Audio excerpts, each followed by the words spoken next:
semuanya, saya Ida Ayu Anindya Meveri Pirade, bisa dipanggil Nindi, dan saya berasal dari SMA Negeri 1 Semarapura. Nah, di video kali ini, saya bakal ngajak kalian semua untuk menelusuri salah satu peninggalan sejarah pendudukan Jepang di Indonesia, khususnya berada di Kabupaten Klungkung, Bali. Yuk, daripada lama-lama, mari kita ikuti perjalanan kita hari ini.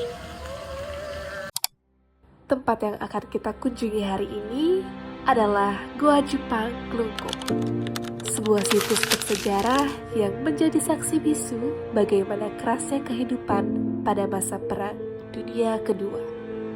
Bukan hanya sekedar goa biasa, tempat ini menyimpan cerita tentang perjuangan, penderitaan, dan strategi perang yang pernah terjadi di tanah Bali. Sekarang saya berada di pusat kota Klungkung, tepatnya di wilayah Semarapura. Saya sengaja memulai dari pusat kota supaya memudahkan kalian kalau ingin berkunjung ke Goa Jepang ini. Dari sini, kita bakal lanjut ke arah desa Banjarakan. Jaraknya sekitar 6-8 km saja, kurang lebih 10-15 menit perjalanan. Jadi, tidak terlalu jauh kok, masih santai banget. Nanti makin ke sana jalannya mulai lebih sepi dan masuk ke area perbukitan. Dan justru lokasi yang agak tersembunyi seperti inilah yang dulu dipilih sebagai tempat pertahanan.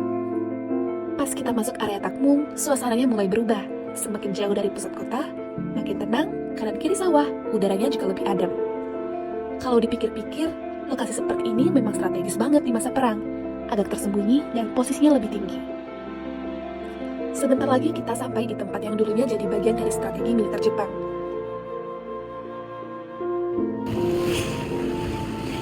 Dan, yap, sekarang kita sudah sampai di lokasi Goa Jepang. Ini dia Goa Jepang Klungkung. Dari luar mungkin terlihat sederhana, hanya lubang-lubang di dinding tebing. Tapi di balik kesederhanaannya, tempat ini menyimpan sejarah yang sangat besar.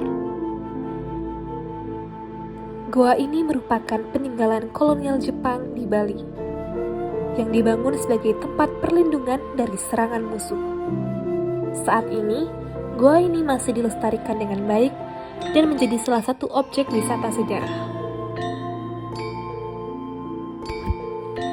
Untuk memahami goa Jepang ini, kita harus kembali ke tahun 1942. Saat itu, Jepang menyerbu Hindia Belanda karena ingin menguasai sumber daya alam yang sangat melimpah di Indonesia, seperti minyak, karet, dan juga bahan pangan. Belanda akhirnya menyerah tanpa syarat pada tanggal 8 Maret 1942. Sejak saat itu, Indonesia berada di bawah kekuasaan militer Jepang. Pada awal kedatangannya, Jepang menyebut dirinya sebagai saudara tua yang datang untuk membebaskan bangsa Indonesia dari penjajahan Barat. Namun kenyataannya, rakyat Indonesia justru mengalami penderitaan yang tidak kalah berat. Di sini, rakyat dipaksa bekerja dengan sistem pekerja paksa yang disebut dengan Romusa. Mereka dipaksa membangun berbagai fasilitas militer seperti lapangan terbang, rel kereta, gudang senjata, dan juga gua pertahanan seperti yang ada di Klungkung ini. Di sini saya sudah mewawancarai salah satu warga yang cukup kenal tentang sejarah Goa Jepang ini. Kita tolong sama kakek, kasih tahu. Kok masuknya itu dados ya? Dados, asal berani. Pantangannya gitu aja asal berani. Nggih. Jangan sampai kita diganggu dengan alam gaib. Kalau di sana itu tempatnya sangat widiwasa.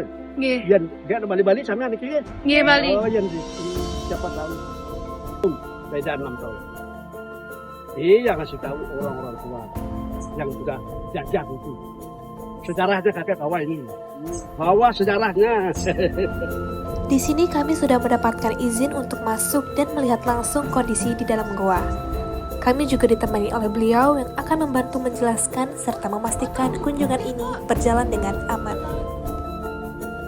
Dari hasil wawancara kami, menurut warga sekitar, goa Jepang ini diinisiasi oleh tentara Jepang pada tahun 1941 sampai 1942. Goa Jepang di Klungkung ini bukan goa alami, melainkan dibuat dengan cara menggali langsung dinding tebing batu kapur untuk kepentingan militer Jepang. Di sini terdapat 15 lubang goa. Tapi menarik menariknya, goa yang pertama itu tidak langsung berhubungan dengan goa lainnya. Sedangkan goa yang kedua sampai 15 saling terhubung lewat lorong di dalamnya. Goa Jepang ini memiliki fungsi militer yang sangat penting. Karena letaknya berada di tebing dan area tinggi, tempat ini digunakan sebagai tempat persembunyian tentara, tempat penyimpanan senjata, pos pengintaian, dan juga perlindungan dari serangan udara sekutu. Dari posisi ini, tentara Jepang dapat mengawasi wilayah sekitar dengan aman. Bayangkan pada masa itu, alat yang digunakan sangat sederhana, tidak ada mesin ataupun bor modern. Semua dikerjakan dengan tenaga manusia.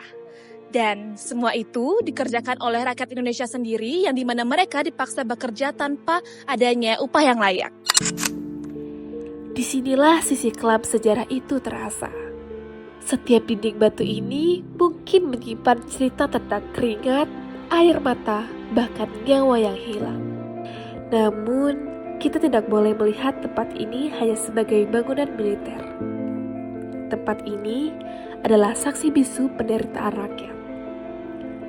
Kerja paksa Romusa menyebabkan banyak rakyat mengalami kelaparan dan juga penyakit.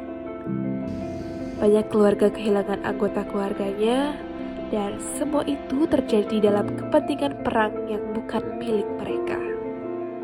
Ketika saya berada di sini, rasanya suasana begitu sunyi, tapi sunyinya penuh dengan cerita.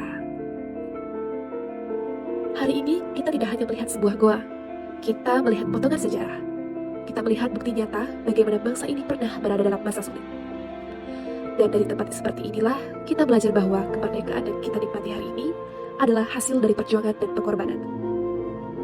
Teman-teman, sejarah seperti Goa Jepang ini telah mengajarkan kita satu hal penting, bahwa bangsa yang besar adalah bangsa yang tidak melupakan sejarahnya. Maka dari itu, kita sebagai pemuda-pemudi Indonesia harus tetap melestarikan budaya atau sejarah yang ada di sekitar kita.